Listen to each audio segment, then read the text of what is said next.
Welcome to r/Offmychest, where OP discovers his teacher's Diaper fetish account. Our next Reddit post is from No Plum. I'm on a high school team. I'm not going to say what kind of team because I fear that he'll find this post, but it's an academic team, not a sport. When we need advice on what we're working on, we often turn to Reddit. My teacher said that he posted something on Reddit to get advice on our design, and I wanted to know what people were saying. I searched the sub until I found a recent post discussing the issue we had and figured that it was likely his post. I clicked on his account to see if there's any way that I could confirm that it was my teacher's, and I saw lewd comment after lewd comment on countless posts, most of which were on ABDL and diaper fetish subs. What is ABDL? It stands for adult baby, and what is DL? Diaper something? Yeah, okay, here we go. It stands for adult baby and diaper lover. I scrolled down a bit further and yep, it's him. I have so much effing regret. I can never look at this man the same again. I have to ride to competitions with this man for the next 2 years. I have to sit in class with him every other day for 90 minutes for another 2 years. Oh man, why did I do this? Down in the comments, we have some similar stories, this one from Radio Wolf SG. When I started high school, there was a kid in one of my classes who had gone to a different middle school, so I never met him before, who I thought was pretty cute. I looked him up on Instagram and found an account with a first and last name that was the same as his. It was filled with furry stuff. And I was trying to deny that it was his account, but the first photo posted was a selfie of obviously him from a few years earlier. That crush died out pretty fast after that. I think the lesson to take away from this story is don't snoop. It's really tempting to snoop, but it almost always backfires. You either find nothing interesting, in which case you've done something wrong and you get nothing out of it, or you find something horrific and you regret it. So just stay out of everyone's lives. More than likely, I would guess, what percentage of the population do you think has a really, bizarre fetish? I'm not talking about, missionary or cowgirl or kind of mundane vanilla stuff like that. I'm talking diaper play, hardcore BDSM. The type of thing where if you knew that about that person, it would probably change your perspective. I bet it's got to be at least 25%, probably a lot higher. I think, put a gun to my head, I'd probably say 40% of the population. So just don't snoop into people's lives because, I think there's a 40% chance you're going to find something horrific. Our next Reddit post is from Sweet Community. I'm a 22-year-old woman and my boyfriend is 28. We've been dating for just over a year and everything's been going great. We met over a mutual hobby and eventually got together a few months later. I've recently been moving into a new house, so I've had to leave some larger items at his place.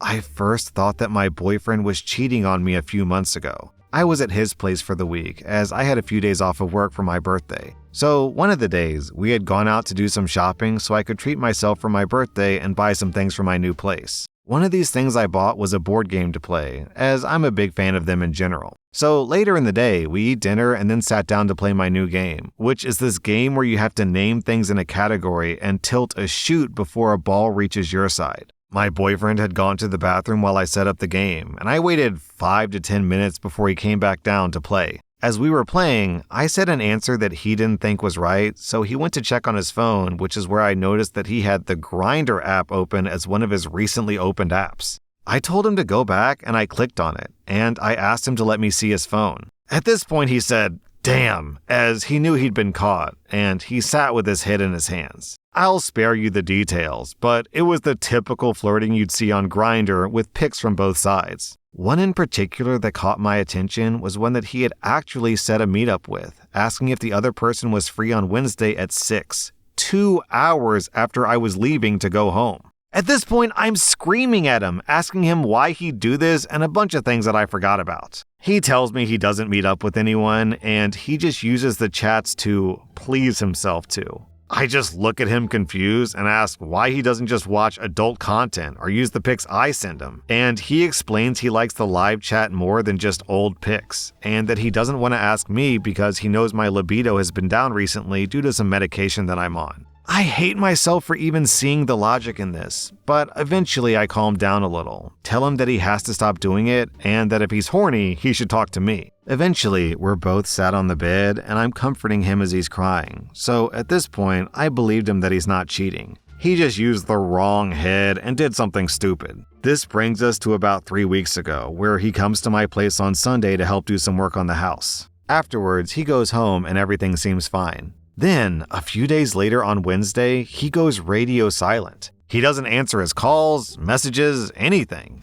Eventually, I found his mom on Instagram and sent her a message on Friday. She explains that she's been trying to find a way to contact me and to ring her when I get the chance. So I call her and she tells me that he's been arrested and they don't know where he is. So I'm shocked and don't know what to think, as he's never done anything that would make me think that he could have been arrested. It wasn't even a possibility I'd thought about. Eventually, a week or so passes and we all hear nothing from him. All we know is that he's been arrested and that his car is outside his house. Another week passes and I've made plans to pick up my stuff from his house with his mom. There, I find a bail notice stating that he's been accused of communicating with underage children with sexual intent. I can't help but feel sick and betrayed. I feel disgusting and guilty for not finding anything when I searched his phone. We've since received letters from him saying how sorry he is and how much he loves us all and that he hasn't done anything, but I can't help but feel disgusted by him. But I also can't help but miss him and the messages I always wake up to, and it makes me feel sick. We unfortunately don't have a court date or a judge's verdict yet, but I had to get it out of my head and somewhere else. I have no plans to stay with him, but I can't help but feel sorry for his parents who are lovely, the child involved, and I also feel like a victim myself. OP, you mentioned not having a court date. Why would you go to the court dates, man? Don't put yourself through that. Don't do that to yourself. Just dump them and move on. Our next Reddit post is from Anonymous. I'm a 21-year-old woman, and I was born with amniotic band syndrome. My arm was affected. I can't move or lift my arm. It's dead weight. The amniotic band syndrome meant that my arm didn't develop correctly, so it was like having dead weight. An unusable arm hanging at my side like a normal arm does. Also, my arm hangs differently. I couldn't move it or use it at all. The only feeling I had from it was either numbness or pain. Imagine having an arm hanging from your shoulder and chest that's dead weight, where you could feel the heaviness but couldn't lift it or move it or use it like a normal arm, and the only feeling you got from it was either pain or numbness. And you couldn't untwist it to a more comfortable or natural position. That was me. My parents refused to have my arm amputated, even though that's a normal thing for children with this syndrome, and doctors recommend it. I always had to wear a long sleeve, and I had to act like my arm was normal. I know now that my parents are the kind of people who act like they're special and important for having a disabled child, but they only acted like that in front of others. Meanwhile, I had to hide it and pretend that I had a normal arm. Doctors told my parents that I was in pain. It was obvious before I could even talk. There was no reason for that. My parents are educated. They aren't religious and they believe in science. But they never listened to any doctors. I spent my entire life in pain. I didn't finish school. I left before I was 18 because of the pain. I never ever slept enough. I couldn't ever have a job. I couldn't do stuff other kids did. I don't talk to my family anymore because of it. As soon as I turned 18, I went to see a doctor by myself without my parents. The doctors agreed that my arm should have been amputated when I was a baby. I was sent to a specialist and there was no disagreement about doing amputation surgery. All the medical professionals who were involved said they'd never seen an adult in my situation before because the surgery is done on babies and sometimes young children. My parents, siblings, and the rest of my relatives tried to talk me out of the surgery. But like I said, I don't talk to them anymore. It'll be 3 years in October since I had my arm amputated. I had what's called a shoulder disarticulation, and I have no regrets at all. I have the odd phantom ache or twinge right after the surgery, but that went away shortly afterwards. All those aches and twinges were nothing compared to the pain that I had my whole life. I'm still amazed at what it's like to have a life with no pain. After surgery, I had to learn to walk and balance again since the weight of my arm was missing. But now I'm able to do everything I couldn't do before. I got a part-time job after the surgery, and now I have a full-time job with my provincial government. I went back to finish school, and now in September I'm starting university part-time at night. I can't go full-time during the day because I need to work full-time. It'll take longer to earn my degree, but I'm still going to do it. I want to be an accountant. I do not regret having the surgery. I'm fine only having one arm. The one thing that is a bit annoying is having to take shirts and tops to a tailor to get the entire sleeve removed. Because if I don't go to a tailor, the fabric from the unused sleeve gets in the way. But that isn't a big deal compared to what having my arm was like. I know you shouldn't hate people, but I hate my family for denying me a life like this. I went to therapy after I got my full-time job to work on this, but I still hate them some days. I don't blame you, OP. I'd hate them too. That's literally 18 years of child abuse. Our next Reddit post is from Funny Channel. I'm a 30-year-old woman, and I have a best friend, Jane, who's 30 from high school. I love her, and even though we've drifted these past few years due to her moving away, I still consider her to be one of my favorite people. When we were in our early 20s, I made a mean comment to her about her appearance, and to be honest, I don't even remember making it. I don't know what the context of it was, or how I said it, or how she'd responded in that moment. All I know is that I said it to her at some point in our friendship. Jane volunteered for one of those transformation videos, and it was recorded and posted to YouTube.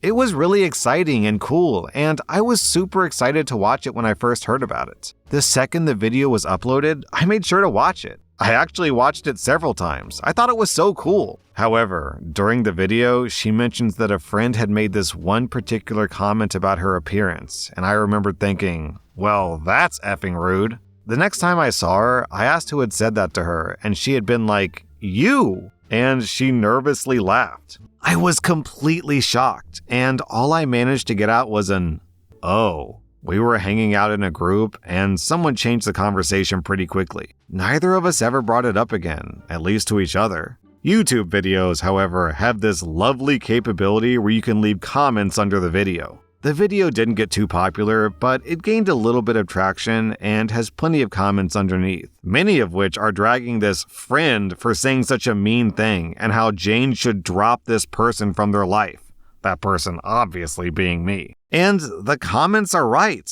What I said was messed up. It effing kills me that what I said upset them so much they mentioned it in a transformation video when they were asked why they wanted to make a change. And while I don't remember saying it, I definitely remember having thought it, and if Jane had ever asked my opinion, I know for a fact I would have said it, which makes me feel even worse about the whole thing. So every so often, I rewatch the video and read all the comments to remind myself that I'm a terrible friend who needs to keep their effing mouth shut. Well, I think the first thing you could do is just apologize, because this post seems to be more about you and your issues than actually saying, hey, I'm sorry for what I said, that was very rude of me. But still, people in the comments of this thread are being a little overly harsh, and I think OP is also being overly harsh to herself as well, because we've all said and done stupid things. Every single person on earth has those moments that you think about in your head when you're lying in bed and sleep, and you're like, what was I thinking? It's just impossible to make it through life and live 50, 60, 70 years without screwing up and saying the wrong thing and putting your foot in your mouth. So I wouldn't beat myself up about it too badly. So just try to be a better person and move forward, I think. Our next Reddit post is from Broadsider. Okay, so this is weird, and I know it's weird, but I've never told anyone about this until today. I'm a 28-year-old guy, and I have this habit of watching adult content while I eat. Not like doing anything while I watch it, literally just sitting there, eating dinner, watching adult content like you would TV or something. It started halfway through college. I lived alone, so I would just throw something in the microwave and click on whatever was trending on the hub. I wasn't even that horny. Most of the time I wouldn't even finish the video. It was just something about it that made my meals less lonely. It felt nice to have company while I ate my leftover spaghetti. Now I can't stop. I'll be halfway through a meal and just casually scrolling through thumbnails like I'm picking a show on Netflix. Sometimes I go for the plot-driven stuff. Sometimes just whatever looks fun. Yesterday, I watched a stepsister stuck in the dryer scene while eating clam chowder and didn't flinch. I don't even get aroused most of the time anymore. I used to play with myself afterwards, but now it's just a nightly ritual that I can't go without. Normal YouTube videos feel slow and boring now. I know how insane this sounds now that I type it out. I just need to say it out loud. Please tell me someone else out there has done this. Or am I truly alone in my depravity? All right, what can we do with this? OP likes to watch salad tossing while tossing salad. OP likes to eat clam chowder while watching someone get their clam eaten. OP likes to do a mukbang while watching a gangbang. OP likes to feel stuffed while watching girls get stuffed. Okay, jokes aside, OP, sounds like you have an adult content addiction. So just put the phone down, okay? Put the phone in another room, eat your lunch, watch a YouTube video, perhaps rSlash. I know I can't compete with hardcore content. I'm doing my best out here. But look, there's lots of good YouTube videos out there. I'm sure you can find something to compete with a stepsister in a dryer. That was rSlash Off My Chest. And if you like this content, check out my podcast where I publish the exact same episodes. Also, hit that subscribe button because I put out new Reddit episodes every single day.